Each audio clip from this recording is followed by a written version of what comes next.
lagi di pertemuan 15 di Ngabuburit Sirah Nabawiyah kronologis dari Rasulullah sebelum lahir hingga wafat.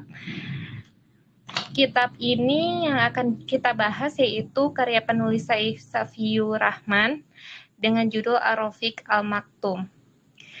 Nah, alhamdulillah pemateri kita, Teh Syifa, sudah hadir di tengah-tengah kita. Teh Syifa, apa udah siap? Ya Allah, udah Teh. Ini mau nunggu yang lain dulu apa gimana nih Teh? Kayaknya baru berempat. Insya Allah aku. Mungkin karena udah jadwalnya di jam 5, mungkin mulai dulu aja kali ya Teh sambil yang lain masuk ya. Boleh. Mungkin Teh Syifa mangga dimulai dulu kalau udah siap.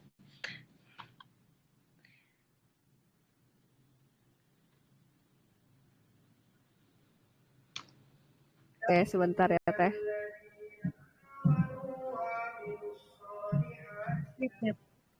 Bentar Teh, saya setting dulu sedikit ya. Oke, mangga.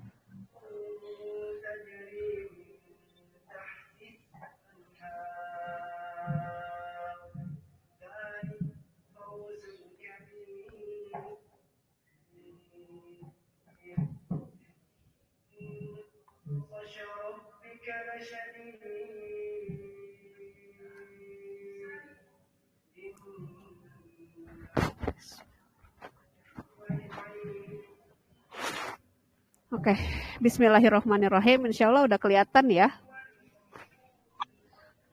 Iya Teh, sudah kelihatan kok. Ya, Bismillahirrahmanirrahim. Alhamdulillahilladzi arsala rasulahu bil huda wa dinil haqq wa yuzhirahu 'ala dini kullihi wa kafa billahi shahidan. Asyhadu an la ilaha illallah wa asyhadu anna Muhammadar Rasulullah. Rabbi shrah li sadri wa yassir li amri wahlul 'uqdatam min lisani yafqahu qawli. Salawat serta salam saya kepada Rasulullah SAW dan para sahabatnya. Bismillahirrahmanirrahim. Selamat sore sahabat Tentera ya. Halo Kak Lulu, selamat sore. Apa kabar? Semoga baik-baik aja ya Teh ya. Semoga tetap sehat-sehat dan Ramadannya berkah juga. Buat teman-teman juga yang udah ada, makasih banget Kak Ati, Kak Tris, seperti biasa ya.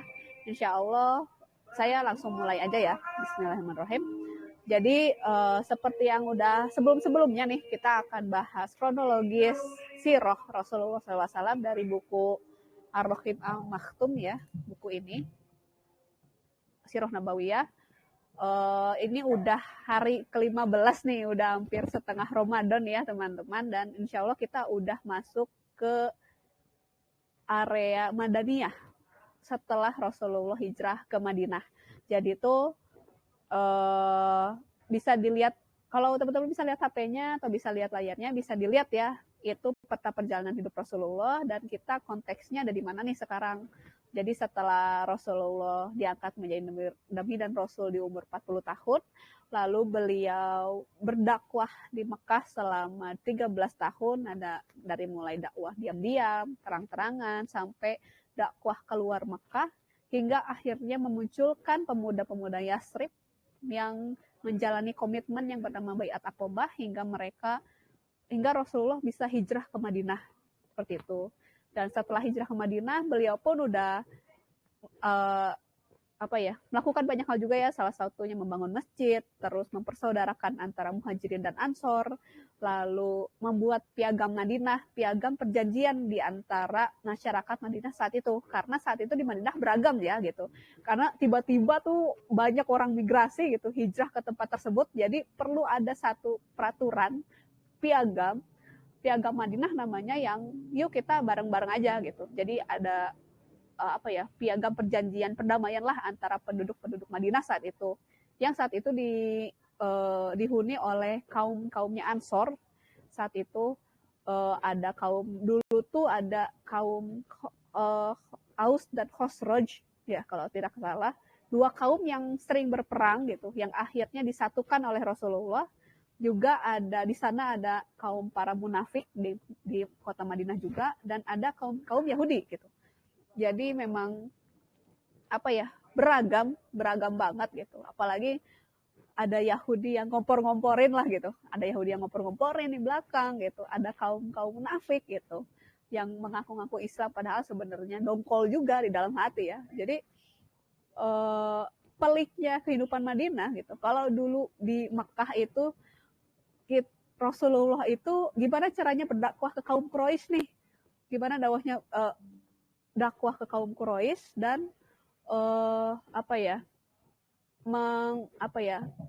keimanan lah gitu. Di dakwahnya di Makkah itu adalah soal keimanan, sedangkan di Madinah itu adalah gimana caranya membangun para kaum muslimin kayak gitu. Jadi akan banyak sekali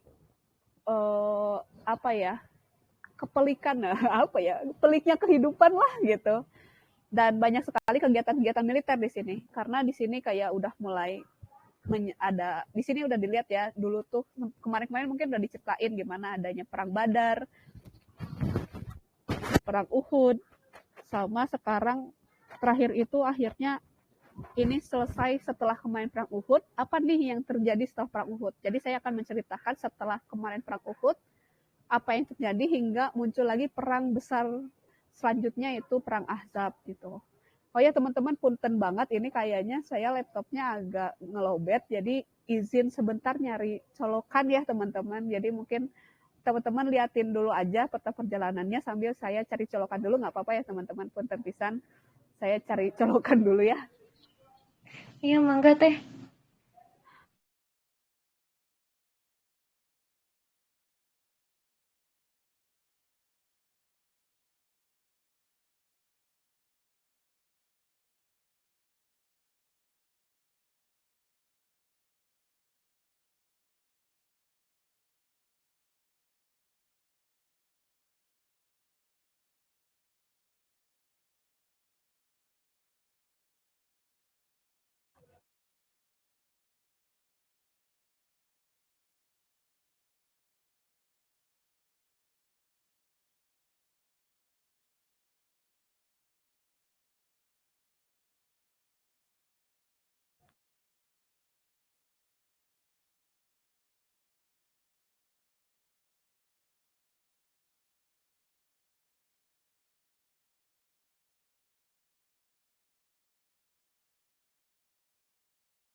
Oke, bismillahirrahmanirrahim. Teman-teman udah bisa dengar suara saya lagi ya?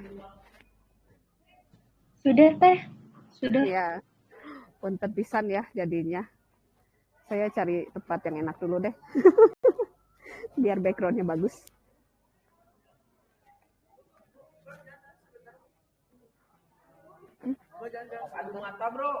Nanti dulu. Halo, maaf ya sebentar. Tadi nggak ke-mute ya.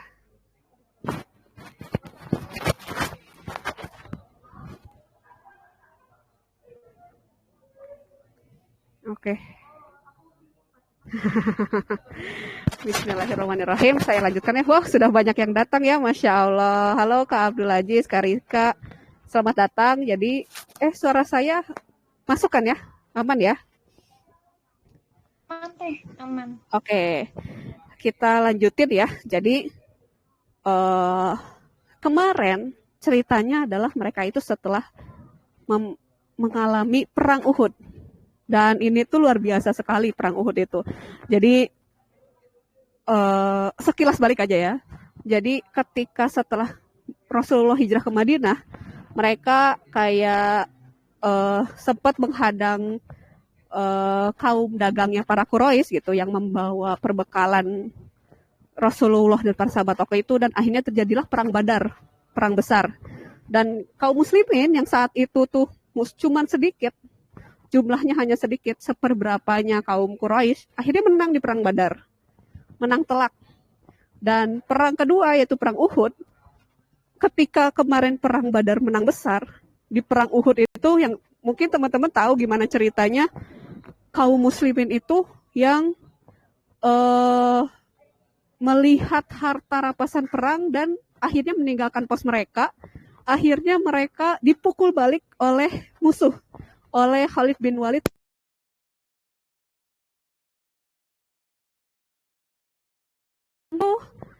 Pasti berdampak besar ya gitu. Setelah sebelumnya di perang Badar tuh mereka menang gitu. Akhirnya maka setelah perang Uhud ini membawa pengaruh yang apa ya, kena mental lah gitu bahasa anak sekarang mah ya. Jadi mereka kayak merasa kecil gitu. Pamor Islam tuh jadi turun gitu semenjak perang Uhud tersebut gitu. Semenjak mereka kalah di perang Uhud.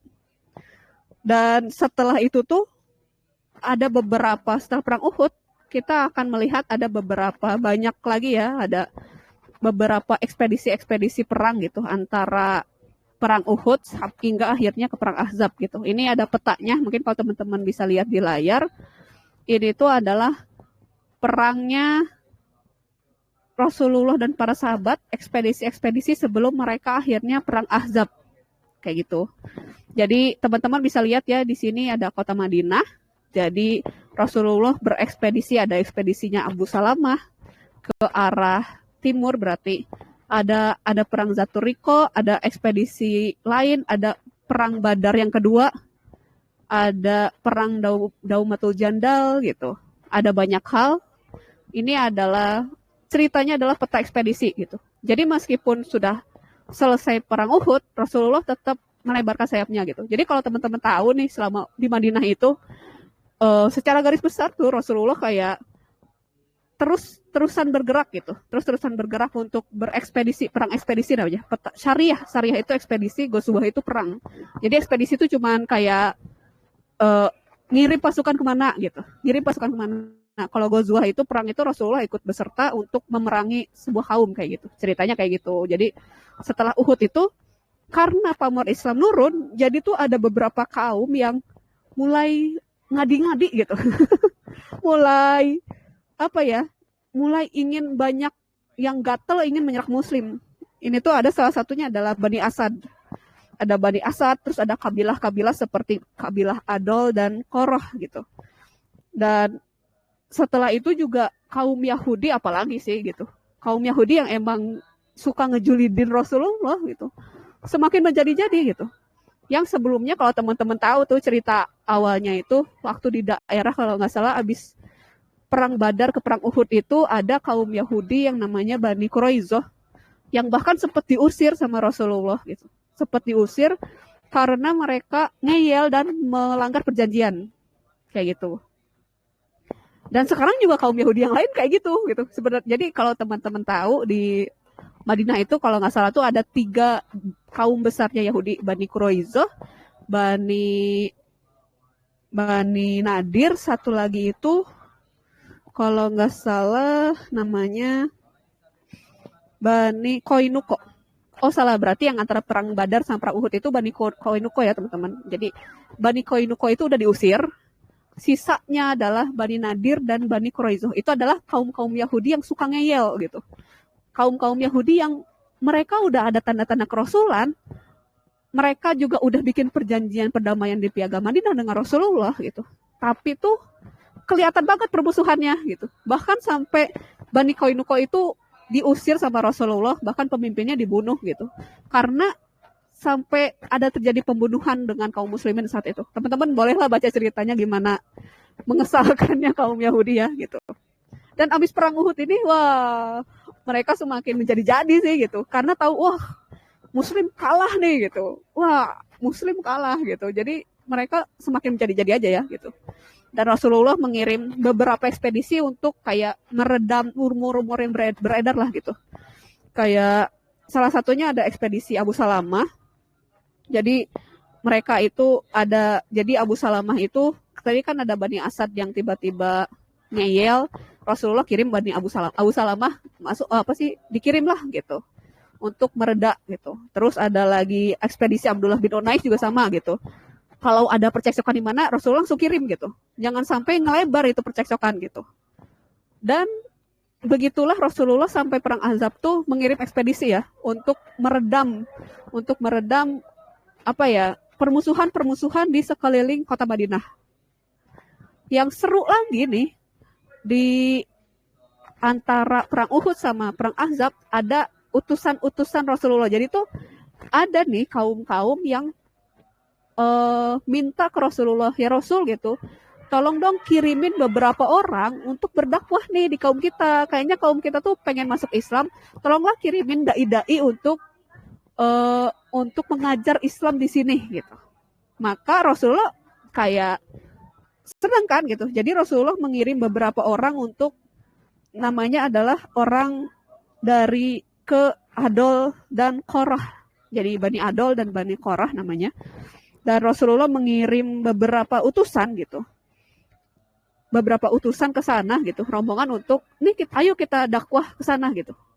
Tapi ternyata dikhianati. Di tengah jalan itu kayak di sekitar, saya lupa di kampungan mana gitu ya.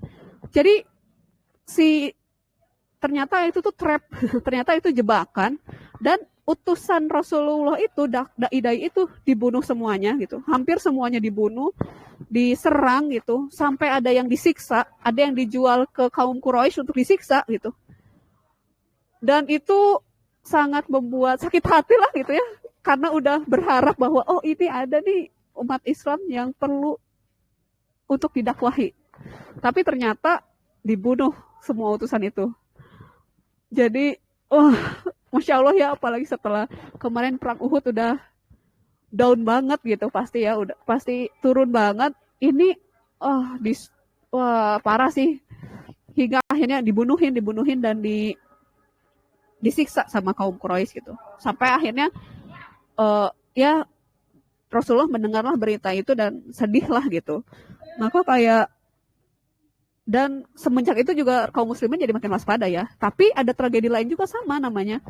Mirip-mirip namanya tragedi Bi'ir Ma'unah. Jadi setelah itu tuh terjadi pada bulan yang sama juga, ternyata ada juga orang lain yang minta juga sama, ya Rasul mau dong minta dikirimin para dai gitu. Namanya tuh ada nama perwakilannya Abu Baro Amir bin Malik gitu. Beliau juga bilang gitu, boleh nggak diutus nih para sahabat untuk ke Najd namanya, untuk mendakwahi agama Islam gitu.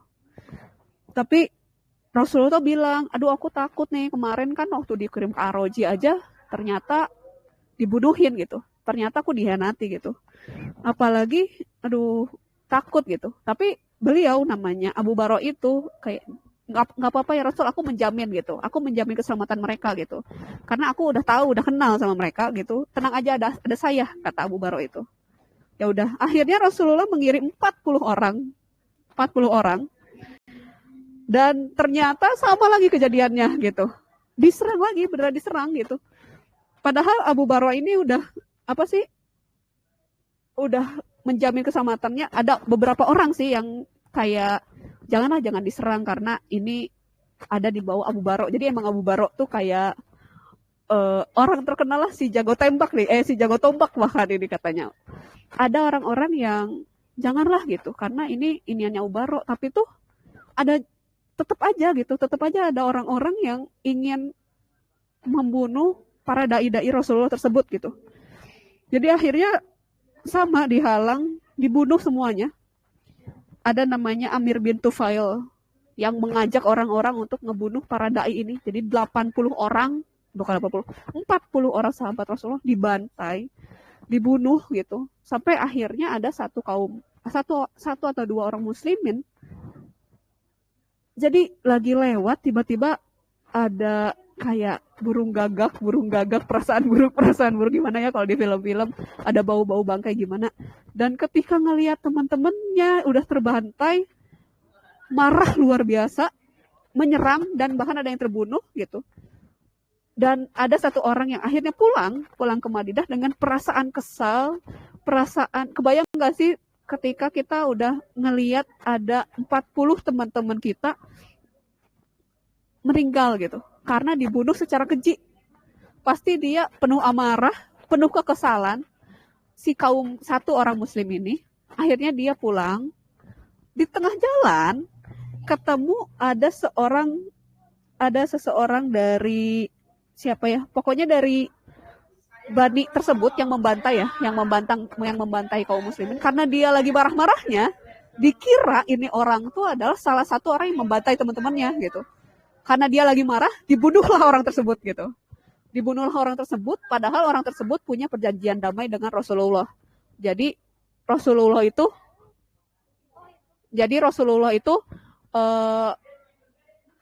karena orang itu membunuh secara gak sengaja gitu, karena lagi ada amarah ya gitu, ngelihat 40 sahabatnya dibunuh, akhirnya membunuh orang gak bersalah, dan Rasulullah yang harus menebusnya gitu, karena memang itu masih ada perjanjian di antara mereka, dan akhirnya Rasulullah harus menebus orang tersebut karena ada perjanjian damai di antara keduanya.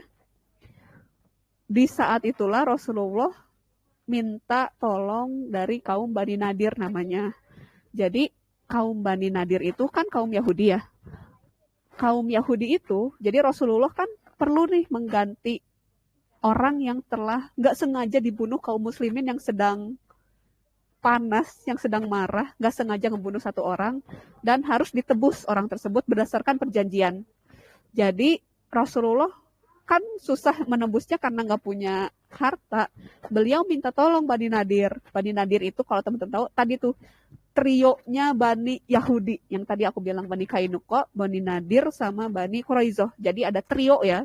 Trio Yahudi adalah Kainuqa, Nadir, Quraizoh. Bani Nadir ini salah satu trionya kaum Yahudi yang mengesalkan. Rasulullah minta tolong ke Bani Nadir untuk mintalah bantuan untuk ditambahin lah ini karena harus ada tebusan gitu. Akhirnya Rasulullah ke kaumnya Bani Nadir untuk berbincang dengan kepala sukunya mereka. Dan Bani Nadir saat itu merencanakan pembunuhan Rasulullah. Jadi ceritanya tuh minta tolong ke tetangga, tetangganya tuh udah nyiapin berbagai jebakan di rumahnya untuk ngebunuh gitu ya. Kayak udah mau kayak dari atas tuh udah mau dijatohin sesuatu batu ke atas kepala Rasulullah biar Rasulullah wafat. Jadi kayak udah percobaan pembunuhan aja. Bani Nadir itu udah melakukan percobaan pembunuhan ke Rasulullah gitu. Untung saat itu Rasulullah diberitahukan oleh Allah, maka Rasulullah saat itu langsung diam, berdiri, langsung pergi gitu. Yang awalnya mau minta tolong Bani Nadir nggak minta tolong karena diberitahukan oleh Allah bahwa kaum Yahudi ini tuh mau membunuh beliau. Dan semenjak kejadian itu gitu, akhirnya karena Bani Nadir itu udah melewati perjanjian lagi ya, ada perjanjian damai kan dengan kaum Yahudi bahwa tidak akan saling membunuh ya. Karena si kaum Yahudi ini lagi-lagi ngeyel, lagi-lagi mau ngebunuh Rasul, akhirnya Rasulullah mengusir, jadi menggertak kaum Bani Nadir juga, mengusir kaum Bani Nadir juga dari perkampungannya gitu. Jadi Rasulullah datang ke kaumnya Bani Nadir, dikepung Bani Nadir gitu, bersama pasukannya Rasulullah, yang awalnya Bani Nadir mau tetap bertahan gitu, tapi Rasulullah, maksudnya itu juga ceritanya seru banget sih teman-teman. Ini tuh kayaknya aku nggak sempet deh 45 menit cerita semua hal ya. Intinya kaum Yahudi ini berhasil lah diusir dengan Rasulullah. Tapi kita dari sini tuh kalau teman-teman baca tuh bisa ngelihat kayak gimana kaum Yahudi itu ngeyelnya gimana, kaum para munafik itu benar-benar di sini juga kaum munafik tuh pada ngompor-ngomporin gitu. Kaum munafik ngompor-ngomporin kaum Yahudi gitu. Jadilah terjadi pengusiran Bani Nadir gitu. Yang terjadi teman-teman bisa lihat ada petanya ya, itu peta pengusiran Bani Nadirnya. Dan ada perang-perang lain kecil lain, perang Badar kedua itu. Jadi kalau teman-teman baca cerita perang Badar, perang Uhud sebelumnya. Perang Uhud tuh kan kaum musyrikin udah menang ya. Kaum musyrikin tuh kayak sok-sokan gitu setelah habis perang Uhud karena mereka merasa udah menang. Seakan-akan bilang gini, kita ketemu lagi di Badar gitu. Kita akan membalaskan dendam perang Badar yang pertama gitu. Jadi berjanji untuk bertemu untuk perang Badar yang kedua ceritanya. Pernah terjadi seperti itu, cuman akhirnya di perang Badar kedua itu nggak jadi karena Abu Sufyan keburu ketakutan, keburu mager gitu, keburu hoream lah bahasa Indonesianya ya, hoream. Akhirnya nggak jadi perang Badar keduanya, ada perang Daumatul Jandal juga, perang kecil. Jadi mirip-mirip lah kayak gitu. Rasulullah harus pergi ke suatu tempat di mana ada isu-isu bahwa ada penyerangan ke Madinah, tapi ternyata kalau nggak salah nggak ada orangnya. Akhirnya Rasulullah cuma mendapatkan napasan perang. Kalau nggak salah seperti itu ya, perang Daumatul Jandal. Dan akhirnya setelah terjadi perang kesana kemari, Rasulullah ada masalah sama kaum Yahudi gitu. Akhirnya terjadilah perang Ahzab ini yang luar biasa ya teman-teman. Ini tuh cocok banget bagi teman-teman yang ngerasa hidupnya lagi sulit. Lagi-lagi ya, Rasulullah tuh kayak mengajarkan kita di posisi sangat sulit sekali. Ini tuh berat banget. Masalah Rasulullah tuh berat banget. Saya setelah baca ini tuh kayak, aduh ternyata masalah saya mah nggak ada apa-apanya dibanding masalah Rasulullah. Apalagi di perang Ahzab, perang urat saraf namanya tuh. Jadi beda sama perang Badar, sama perang Uhud, yang mereka mengacukan senjata, mereka berperang, main bunuh-bunuhan gitu ya, pakai perang, pakai darah, pakai keringat gitu. Di perang ini tuh Rasulullah nggak banyak korbannya, tapi capek fisik, capek mental. Capek mental, letih, lesu, pokoknya capek banget lah perang Ahzab itu. Awalnya adalah dari si kaum Bani trio Yahudi. Seperti biasa, pasti permasalahan itu dari si trio Yahudi ini nih. Trio Yahudi Bani Nadir yang tadi yang udah diusir. Jadi ini orang kedua dari trio Yahudi lah. Bani Nadir yang tadi yang udah diusir ya. Si Bani Nadir ini kayak mereka ngompor-ngomporin orang-orang yang mau memusuhi Islam. Jadi mereka itu datang ke kaum Quraisy, ngajak mereka untuk bersekutu bareng-bareng gitu. Ngajak mereka untuk, yuk kita serang Rasulullah bareng-bareng gitu. Dan disambut sama orang Quraisy, ayo kalau bareng-bareng mah ayolah gitu. Dan mereka kayak pergi juga ke kaum Ghatafan ya. Ghatafan itu yang mau menyerang Rasulullah juga, dan disambut juga, ayo kita serang Rasulullah gitu. Dan banyaklah kiri kanan atas bawah tuh mereka dipapai bahasa Indonesianya apa ya, mengambil para sekutu mereka, koalisi mereka yang benci sama Islam untuk udahlah kita serang aja bareng-bareng tuh Madinah gitu, biar udah kita hancurkan aja sekalian semuanya gitu, kalau bersama kita bisa gitu. Ceritanya gitulah. Jadi tuh akhirnya ada kaum Quraisy koalisi, ada Quraisy, ada kaum Yahudi, berhasil mengumpulkan orang sebanyak 10.000 muslimin, sedangkan kaum muslimin sendiri jumlahnya itu cuma 3.000. Jadi kayak bahkan seisi kota Madinah jauh lebih sedikit daripada penyerangnya. Kebayang nggak sih sebanyak apa ya? Jadi kalau kita kalau teman-teman pernah nggak sih ngeliat atau nonton film zombie?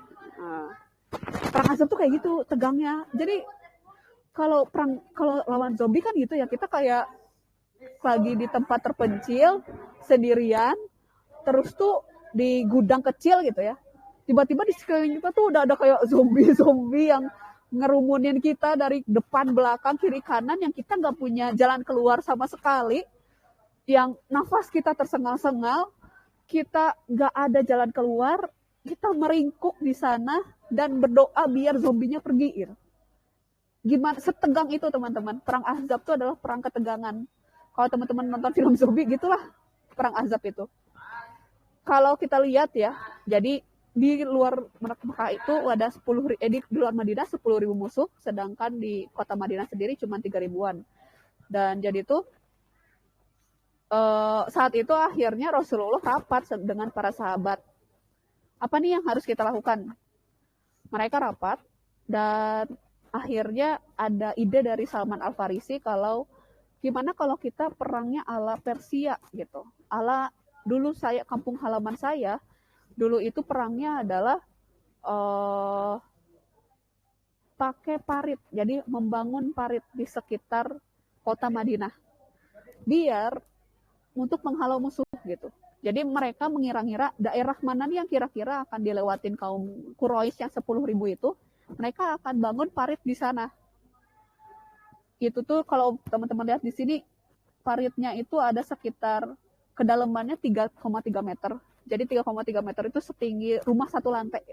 Jadi 3,3 meter setinggi itu ya paritnya. Panjangnya itu sampai berapa ini tuh? 5.000 meter. 5.000 meter. Dan lebarnya 4,5 meter. 4,5 meter ya setinggi rumah ya. Kebayang gak sih mereka membangun parit sebanyak itu, seluas itu, selebar itu, sedalam itu, dengan pasukan 3.000 muslim gitu. Akhirnya kayak di situ juga keren banget ya teman-teman. Di situ juga bisa kelihatan mana orang-orang yang benar-benar mujahid sejati gitu. Orang yang benar-benar bisa apa ya? Kalau aku mah kayaknya udah pengen menyerah gitu. Ketika melihat ada banyak zombie ya, bukan zombie ya, ada banyak orang-orang yang mau menyerang sebanyak itu, 3 kali lipatnya kita. Mungkin apa ya, udah lemas gitu, udah menyerah. Tapi ini luar biasa ya, banyak banget cerita ketika Rasulullah sedang menggali parit. Jadi Rasulullah sendiri masuk ke dalam parit. Rasulullah sendiri yang menggali parit itu sendiri bersama dengan para sahabat. Gimana kayak mereka itu makan tuh cuman tepung dikasih minyak doang, segenggam tepung dikasih minyak dimakan gitu doang, sampai mulut mereka tuh kering kerontang, sampai mereka tuh harus ngikat batu di perutnya. Jadi batunya tuh diikat di perut mereka biar mereka gak kelaparan.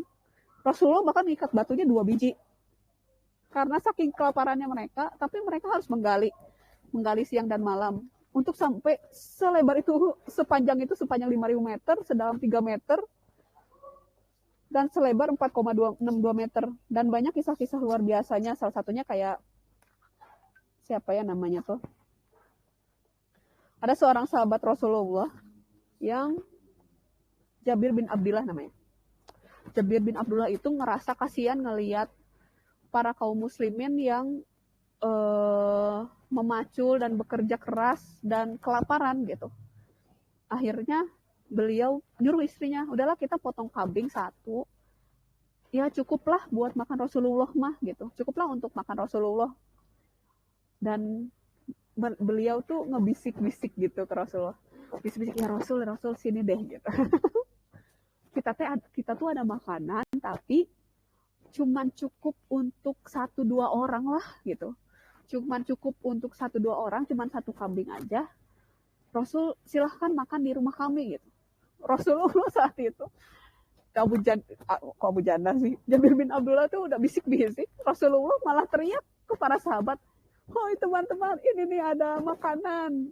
Jabir bin Abdullah mau bagi-bagi makanan gitu. Waduh, aku jadi Jabir bin Abdullah kayak, aduh pusing, gimana sih Rasulullah gitu, perasaan cuma punya 1 kambing. Gimana caranya bagi-bagi di saat kaum muslimin tuh saat itu yang kerja adalah 1.000 orang.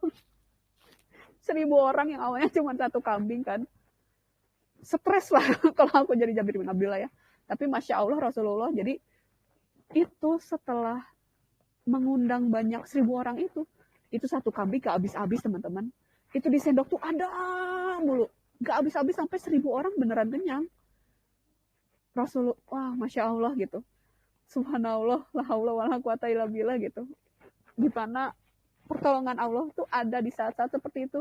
Gimana sih kita yakin ketika di kiri, kanan, atas, bawah kita tuh serasa mendesak kita, menyesakkan kita, masalah tuh kayaknya gak habis-habis ya di hidup kita. Mungkin teman-teman ada yang kayak kehidupannya tuh masalah, mau kayak aduh sibuk banget, sesibuk itu, seruwet itu hidupnya gitu. Maka ingatlah perang Ahzab ini yang gimana Rasulullah tuh saat itu bahkan makan pun gak bisa. Alhamdulillah mungkinnya teman-teman di sini kita masih bisa makan. Tapi Rasulullah saat itu cuma bisa makan kayak tepung doang. Sampai saking kelaparannya perutnya diganjel sama batu. Luar biasanya gitu. Itu salah satu kisahnya. Ada juga kisah lain kayak ada seorang sahabat yang menawarkan Rasulullah kurma. Jadi kan orang-orang udah pada kelaparan ya. Akhirnya ada seorang sahabat yang ambil segenggam kurma paling cuma berapa ya, 5-6 biji. Ya Rasul, ini buat Anda gitu. Rasulullah tuh jadi ada kain putih dibeberin, si satu genggam kurmanya ditaruh di situ, dan sahabat kayak bergiliran untuk mengambil kurma tersebut. Itu nggak habis-habis kurmanya. Padahal segenggam berapa coba, mestinya kan cuma 6 biji ya, 6-7 biji doang gitu ya. Ini nggak habis-habis sampai katanya tuh kurmanya melebar kemana-mana. Perasaan tadi cuma segenggam, tapi tiba-tiba ada banyak gitu. Itu luar biasanya menggali parit di perang Ahzab bersama Rasulullah. Sempat juga kayak ada kisah yang mungkin teman-teman pernah dengar juga, ketika lagi memacul itu ada batu besar yang akhirnya cuma Rasulullah yang bisa menghancurkan batu tersebut sambil menjanjikan bahwa ini ada kunci Persia, ini ada kuncinya Syam gitu.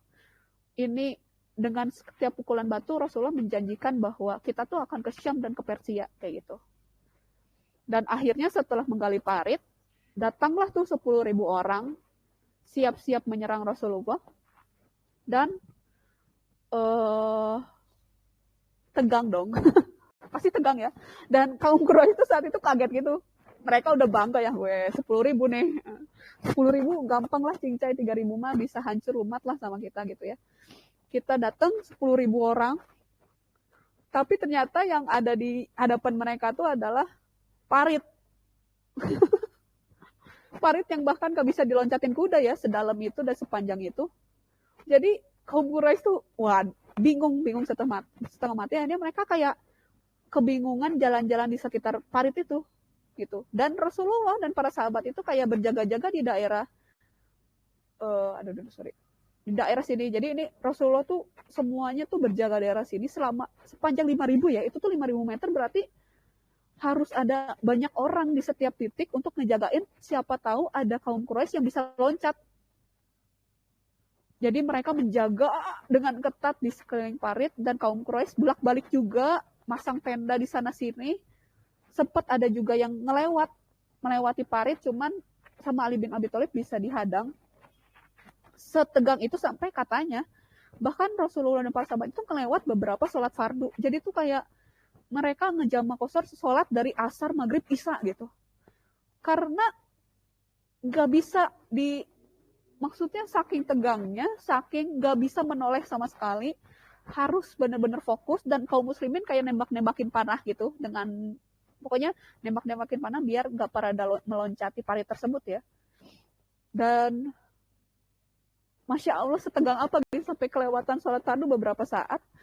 Dan yang bikin ngeselin lagi, teman-teman ngelihat ya, di situ ada di kiri bawah, di sini ada namanya Bani Quraizo. Bani Quraizo kalau teman-teman tadi dengar adalah trionya Yahudi. Tim ketiga trionya Yahudi, Bani Quraizo itu, yang dihasut oleh Bani Nadir. Bani Nadir tuh yang tadi udah keusir ya. Trio juga sama trio Yahudi yang keusir, menghasut Bani Quraizo untuk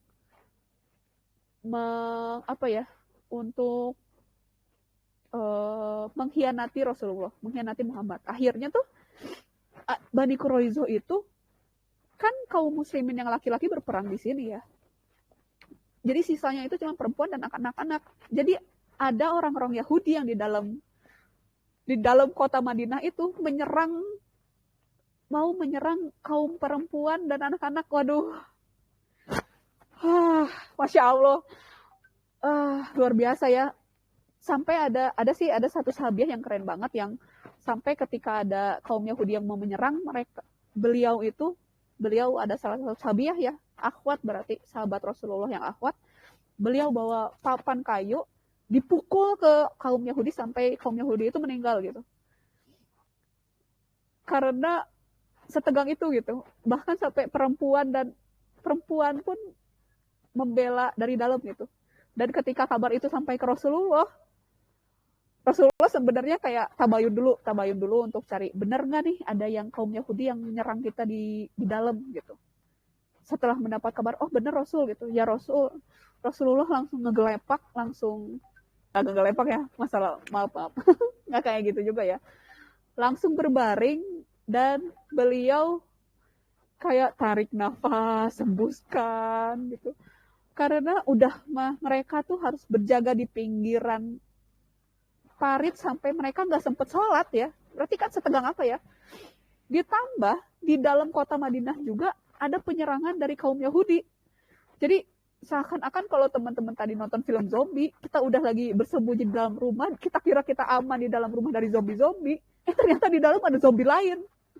Kan tegang ya, kalau udah gitu udah putus. Kalau aku di posisi itu, kita udah putus asa sih. Udah sangat putus asa diserang dari depan, belakang, kiri, kanan. Tapi Rasulullah saat itu setelah berbaring sebentar, beliau langsung bangun dan bilang, Allahu Akbar, Allah akan mendatangkan kemenangan. Dan ternyata memang kemenangannya tuh gak dikira-kira, gak masuk logika juga gitu. Maksudnya gak masuk logika kayak gak kebayang lah gitu. Ada beberapa jalan, salah satu jalannya tuh, jadi ada nih kaum, kan ada penyerang namanya kaum Gotofan ya. Ada seorang kaum Gotofan yang dia itu masuk Islam. Dia masuk Islam, lalu diam-diam datang ke Rasulullah, ya Rasul, sebenarnya saya itu udah masuk Islam, tapi kaum saya nggak ada yang tahu. Sok silahkan pergunakan saya. Disitulah salah satu titik terang yang Allah kasih bantuan. Akhirnya Rasulullah bilang, kamu orang yang tepat gitu.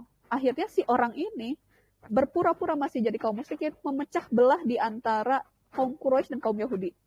Jadi kayak ngegibahin di belakang mereka gitu. Kalau ada ke kaum yang satu, ke kaum Yahudi tuh bilang, si orang ini ya, spy, mata-matanya Rasulullah, bilang ke kaum Yahudi gitu, jangan percaya sama orang Quraisy. Orang Quraisy itu rumah mereka nggak di sini, rumah mereka di Mekah. Kalau mereka hancur, mereka nggak bakal peduli. Mereka tuh bisa aja pergi ngelenggang dan nggak kehilangan apapun. Beda sama kalian kan rumahnya di sini gitu. Jadi nanti kalau Quraisy minta bantuan, kalian harus minta jaminan ke Quraisy. Mintalah jaminan biar mereka tetap mau bertarung sama kita sampai akhir gitu. Oh bener juga kata kaum Yahudi gitu. Dan si mata-mata itu bilang juga kaum Quraisy tahu nggak, kaum Yahudi itu tuh sekarang lagi takut sama Muhammad dan diam-diam mereka itu mau mengkhianati kalian gitu. Kalau kaum Yahudi ini minta jaminan ke kalian, jangan dikasih. Itu sebenarnya buat Muhammad.